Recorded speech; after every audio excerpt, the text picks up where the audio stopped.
I want us to talk about education.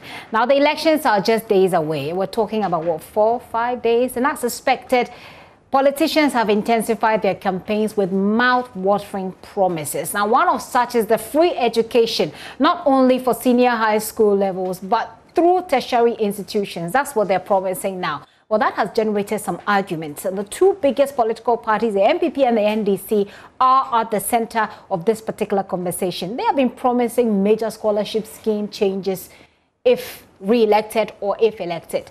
But stakeholders in education are warning of possible disruptions in the sector.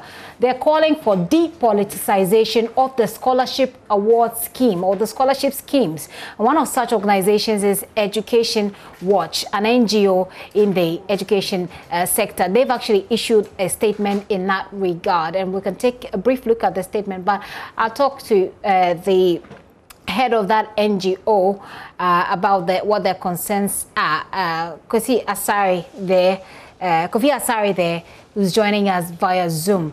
Now, let's take a look at the excerpt of the statement. It says the minimum cost of scholarship for a needy but brilliant tertiary student is $4,000 per year, $2,500 for academic facility user fees, others. So he goes on and he lists them, including accommodation, etc.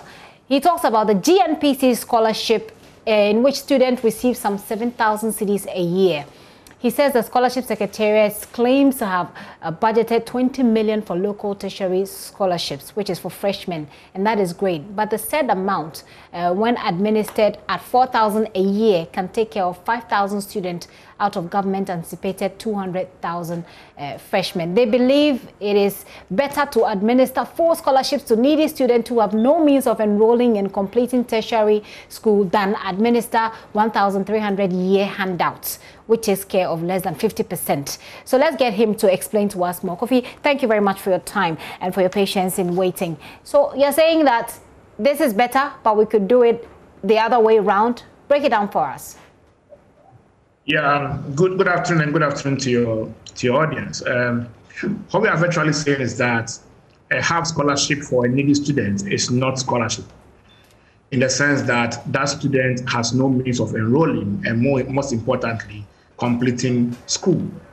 And so having cognizance of the fact that it costs close to 4,000 to give a full scholarship, i.e. residential and then academic facilities fees and other related fees, it is better for the local tertiary scholarship program to rather disburse funds to needy students in a manner that covers their total residential and academic facilities fees, so that we are sure that they are really on scholarship and they have what it takes to enroll and complete tertiary.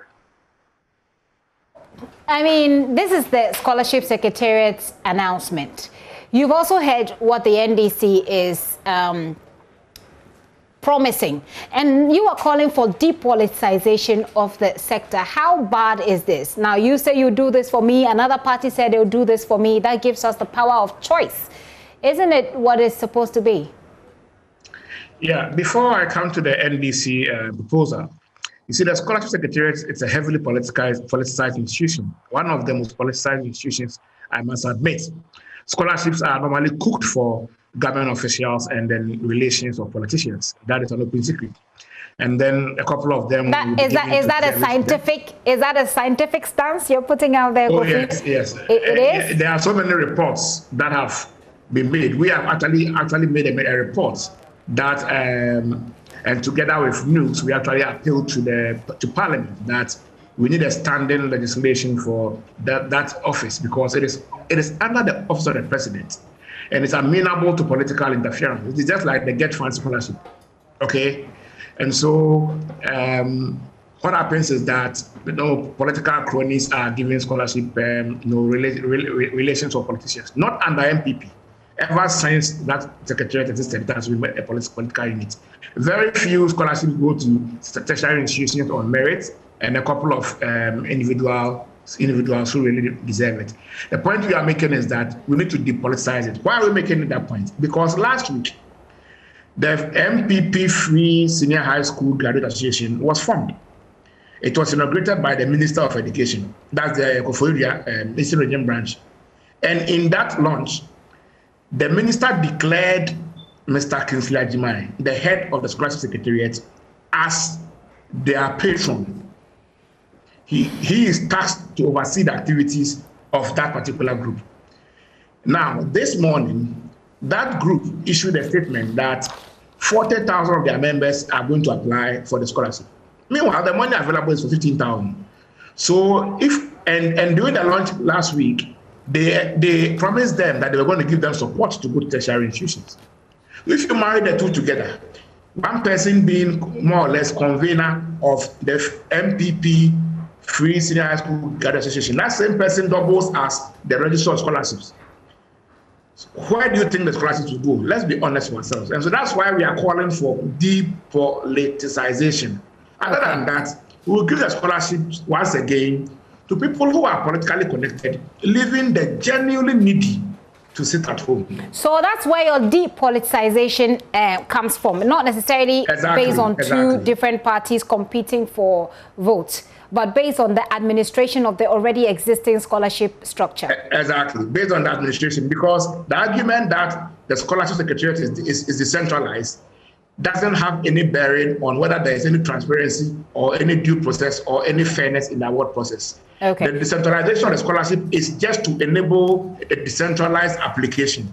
But the approval and the awarding mechanism is still centralized, and it is heavily a subject matter for politicians. But I'd like to take your thoughts. I'd like to take your thoughts on the promises, the education promises or the political campaign promises, you know, that are focused on education. Recently, we've seen a surge in the promise of free education, especially at the tertiary level. So the NPP, the governing NPP's part, which you just talked about, vis-a-vis the NDC's promise. I'd like to wrap up with your thoughts on that one. Does that amount to politicization, or is this just a presentation of what could be for people to choose? I think one cannot lose sight of the fact that both parties are desperate to win power. And in that desperation, they are making all sorts of promises. Most of them hardly thought through, with the aim of convincing Ghanaians. Both parties are convinced that Ghanaians like free things, irrespective of the quality. And so it's been a promising spree. You know, it's sort of a circus of promises, political promises here and there. We saw the NDC suddenly amend their manifesto that was developed about 2 months ago, which took them about 3 months to develop, suddenly amended on the eve of another party's announcement of scholarship. And we ask ourselves, you see, how can we hold a party accountable to promises that are made outside the manifesto?